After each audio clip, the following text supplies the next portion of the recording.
యాయవారమో ఏదో అంటారు చేయదాన్ని, అట్లాంటి పేరుంది. తిదివార నక్షత్రాలు చెప్పేవాడు. ఓకే. మామూలుగా రోజుల్లో ఏదో ఉండేవాడు. శుక్రవారం పూట నగరానికి వెళ్ళేవాడు. ఈ శుక్రవారం నగరానికి వెళ్ళేటప్పుడు ఒక చిన్న ఏరు దాటి నగరంలోకి వెళ్ళాలి.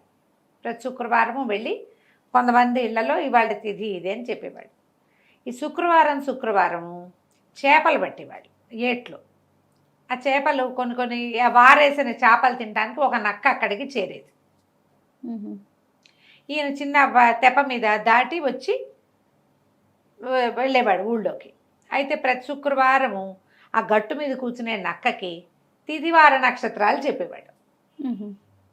నక్క బావా బాగున్నావా అని నక్కని పలకరించి, ఇవాళ శుక్రవారం, సప్తమి శుక్రవారం, ఇవాళ వర్జం ఇది, దుర్ముహూర్తం ఇది అంటే నాకెందుకు బ్రాహ్మడా చెప్తావు అనేది. అంటే గట్టు దిగ్గానే మొదట నువ్వే కనపడతావు, ఊరు అక్కడి నుంచి మొదలు కదా, నువ్వు కనపడతావు, నీకు మంచి మాట చెబుదామని చెప్తున్నాను అనేవాడు. ప్రతి శుక్రవారము తిథివార వర్జ్యాలు అది వినేది నక్క. అయితే కొంచెం ఏదైనా ఈ బ్రాహ్మడికి సాయం చేద్దంటే అదేమో మాంసం ముక్కలు తింటుంది, బ్రాహ్మడికి ఏం పెడుతుంది? అదే అదే. అందుకని బ్రాహ్మణ్ చూడగానే తోకాడిచ్చేది కానీ ఏమీ చెప్పేది కాదు. అయితే ఏమైందట, ఆ ఊరికి ఒక రాజుగారు ఉండేవారు, ఈ నగరానికి. బ్రాహ్మణ ఆయన ఏదో తెచ్చుకునేవాడు కాస్తా కోస్తా, ఆయన జీతం ఆయన్ని పోయేది. ఈ రాజుగారికి ఆయన ఒక సామంతరాజు ఒక ఆయన్ని మోసం చేసి ఆయన కూతురు అందాలు రాసి ఒప్పలు కుప్ప దాన్ని ఒకదాన్ని పెళ్లి చేసుకున్నాడు. రాజుగారికి ఒక 50 ఏళ్ళు దాటినాయి, ఆ పిల్లకి 18 ఏళ్ళు. బాగా ముద్దుగా చూసుకునేవాడు కానీ ఆ పిల్లకి ఇంతతో ఉండటం ఇష్టం లేదు రాజుగారితో. అయితే పుట్టింటి నుంచి ఆ సామంతరాజుని మోసం చేసి తెచ్చాడు కదా, అమ్మాయితో పాటు వాళ్ళని వీళ్ళని పంపిస్తూ ఒక చాకలి కుర్రవాడిని కూడా పంపారు. అయితే ఒకసారి ఏమైంది, రాజుగారు ఒక్కరోజు ఊళ్ళో లేని రోజు ఒకసారి పడంగానే ఈ రాజుగారి మూడో భార్య ఏం చేసింది, చాకలి వాడికి ఒరే మనం పారిపోతాము, ఈయన దగ్గర ఉండొద్దు, పుట్టింటికి వెళ్ళిపోతాం, వాళ్ళే ఏదో ఒకటి చేస్తారు, మన దాచిపెడతారంటే సరేనండి అన్నాడు. చక్కగా నగా నాణ్యం పెట్టుకుని ఉంటుంది కదా రాజుగారి భార్య, వాటితో పాటు బయలుదేరిపోయారు. చీకటి పడ్డాక ఏమైంది, చెరువు ఏరు దాటాలి, చీకటి పడ్డాక బయలుదేరారు, ఏరు దాటాలి. ఏరు దాటే టైంకి చాకలి అన్నాడు, అమ్మగారు నగలు బట్టలు అన్నీ మూటగట్టి ఇచ్చేసేయండి, నేను ముందు వెళ్ళిపోతాను, మీరు వెనకాల నడిచిరండి, అవన్నిటితోటి మీరు నడవలేరు అన్నాడు. అది బాగానే ఉందని ఏం చేసింది, మొత్తం అన్ని ముక్కుబడితో సహా నగలన్నీ మూటగట్టేసింది. పట్టు చీర కూడా విపదీసి చిన్న చుట్టి చేతిలో పెట్టి ఒక చిన్న పాత చీర గోచిగా పెట్టుకుని అలాగా ఊరికే నీళ్ళల్లోకి దిగడానికి వీలుగా ఓ చిన్న చీర ఏదో కట్టుకుని ఈవిడ మెల్లిగా గట్టు దిగే లోపల వాడు దబా దబా దబా ఏరు దాటేశాడు. ఓకే. ఇవి అక్కడ పెట్టొచ్చి మిమ్మల్ని తీసుకెళ్తానన్నాడు. ఏరు దాటేసిన చాకలికి ఏమనిపించింది, రాజుగారు కనుక ఏదైనా ప్రయత్నం చేశాడంటే ఈవిడితో పాటు వెళ్ళిపోయింది నేనేనని తెలిసిపోతుంది, ఆవిడని ఉంచుకుంటాడు, నన్నేం చేస్తాడు, అంతేగా కట్ చేస్తాడు. ఎందుకు వచ్చిన గోల, సావుకి తెగించి ఈ పని చేయకూడదు, నగా నాణ్యం ఎట్టాగో ఉన్నాయి, ఏం చేసుకుంటే అది చేసుకుంటుంది, గట్టు మీద కూర్చుని మనం వెళ్ళిపోదామని ఆవిడ పట్టు చీరతో సహా నగలు నాణ్యాలు ముక్కు పడకలు పాంజేబులతో సహా పట్టుకుని లేచక పారిపోయాడు వాడు.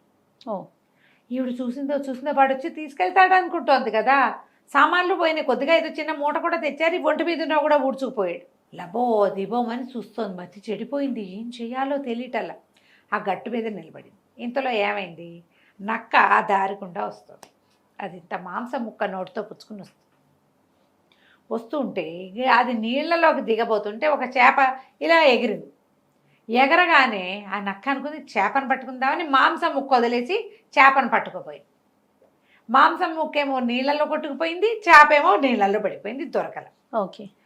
నక్కకేసి చూస్తోంది రాణిగారు.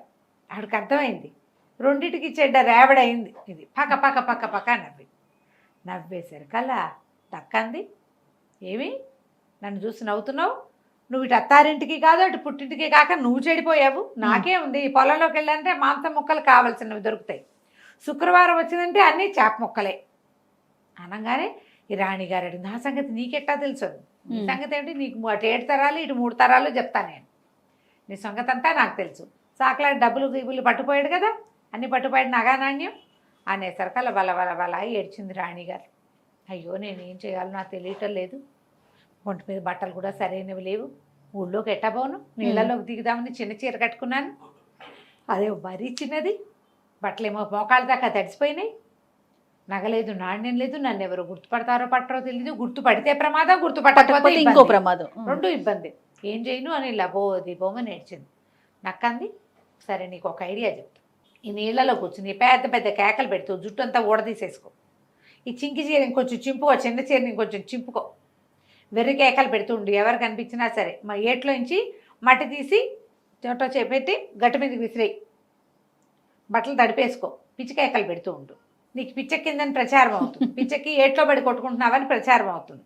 రాజుగారు ఆయనే వస్తాడు, కొద్ది రోజులు ఇలాగే పిచ్చిదానిలాగా ప్రవర్తించు, ఓ బ్రాహ్మడు వస్తాడు నీ దగ్గరికి, నక్క పంపించిన బ్రాహ్మణి పిల్ల అంటాడు, అప్పటిదాకా పిచ్చిదానిగా ఉండు, నీ పిచ్చిగా ఉన్నావు, నీకు వైద్యం చేస్తే నువ్వు సరైపోతావని నమ్ముతాడు, కనీసం వెనక్కి వెళ్ళిపోవచ్చు, పుట్టింటికి వెళ్ళి నువ్వు ఇప్పుడు ఏం చేయలేవు, వెళ్ళలేవు, నీకు తోడు కూడా లేడు, బోళ్ళంత దూరం చాకలాడి లేడు, ఇంకో మనిషి కుదరడు, కనీసం వెనక్కి నీ ఒరిజినల్ ప్లేస్లోకి వెళ్ళాలంటే ఇదే మార్గం అంది.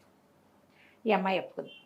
అక్కడి నుంచి ఏట్లో కూర్చొని మనుషులు రావడం చూసి అరవడం మొదలుపెట్టి, ఎవరు అరుస్తున్నారు అని వాళ్ళిద్దరు ముగ్గురు దగ్గరకు వచ్చి చూస్తే ఏముంది, పిల్లని చూస్తే రాజుగారు కొత్తగా చేసుకున్న కోపెళ్ళాం. ఆడవాళ్ళు గుర్తుపెట్టారు, జనాలకు వెళ్తారు కదా అంతఃపురాల్లోకి, అయ్యో అయ్యో ఇంకేముంది, యువరాణి గారికి చిన్న రాణి గారికి పిచ్చెక్కిద్దని, ఏదో బెర్రెత్తి పిల్ల ఇట్లా అయింది, ఏదో భూతం ఆవేశించిందని ఊళ్ళోకి వెళ్ళి చెప్పారు. సైనికులు వచ్చారు. రాజుగారు అప్పుడే ఊరు ఎక్కడికో వెళ్ళాడు కదా, ఆయన వెళ్ళాడని అమ్మాయికి ఏరుదాకా వచ్చేసింది. ఆయన అప్పుడే వస్తున్నాడు, అయ్యో అయ్యో ఇలా జరిగిందా అని కొంతమంది దాస్తాసి గణాన్ని, ఓ 10 మందిని ఆడ సైనికుల్ని పంపించాడు. వాళ్ళ పల్లకి పుచ్చుకొచ్చి ఈ అమ్మాయిని ఏట్లోంచి బయటికి తీసి ఊడదుడిచి వేరే కొత్త బట్టలు కట్టి మేనాలో కూర్చోబెట్టి తీసుకుపోయారు. మేనా అదిరిపోయేలాగా కేకలు పెడుతూనే ఉంది, పిచ్చి కేకలు పెడుతోంది. తీసుకుపోయారు. ఆ వైద్యం ఈ వైద్యం చేయించారు, వైద్యం లేదు గీజ్యం లేదు అని అడుగుతున్నాయి, జరుగుతున్నాయి. ఇదంతా సోమవారం నాడు జరిగింది.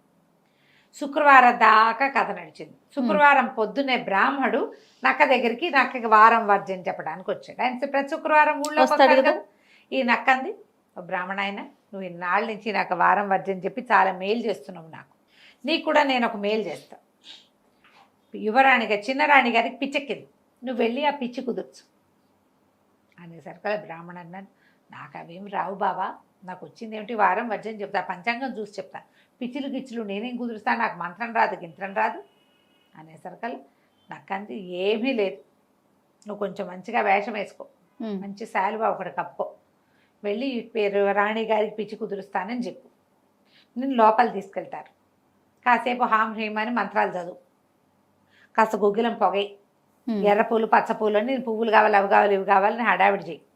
హడావిడి ఎంత అయ్యాక రాణిగారి చెవిలో నక్క పంపించిన బ్రాహ్మణి పిల్ల నేను అని చెప్పు, చాలు, రోగం అదే కుదిరిపోతుంది, నీకు మేలు జరుగుతుందని. ఓకే, సరే చెప్పింది కదా. సరే ఈ బ్రాహ్మణ ఆయన ఏం చేశాడు, సరేనండి ఇంటికి వెళ్ళిపోయి చక్కగా మర్నాడు శనివారం నాడు మంచి శాలువా కప్పుకొని రాజుగారి దగ్గరికి వెళ్ళాడు. వెళ్ళి కోట బయట నిలబడ్డాడు. నిలబడేసరికి సైనికులు అప్పటికే ఎంతమంది వైద్యులు వచ్చారో, ఎంతమంది భూత వైద్యులు వచ్చారో, ఎవరు వచ్చినా అమ్మాయి గుణమే కనిపించట్లేదు. నీ పైపి దొంగ పిచ్చికి గుణమే ఎలా కనిపిస్తుంది. అక్కడి నుంచి లోపలికి ప్రవేశపెట్టారు. ఈయన ఎర్ర పూలు అన్నాడు, పచ్చ పూలు అన్నాడు, ఆకుపచ్చగా చెట్లు అన్నాడు, ఏమిటో అన్నాడు, గుగ్గులం పొగేయండి అన్నాడు. ఆ గదిలోకి ప్రవేశించాడు. ఆ అమ్మాయి దగ్గరికి వెళ్ళి ఆవిడ అరిచర్చి కేకలు పెట్టి జుట్టు పీక్కుని బట్టలు చింపేసుకుని నగలు తీసి విసిరేసి వచ్చిన వాళ్ళని కొట్టి పిక్కి పీకి రక్కి లాగి గందరగోళంగా ఉంది. అందరూ వెళ్ళిపోండి, నేను అమ్మాయితో ఏకాంతంగా మాట్లాడతాను అన్నాడు.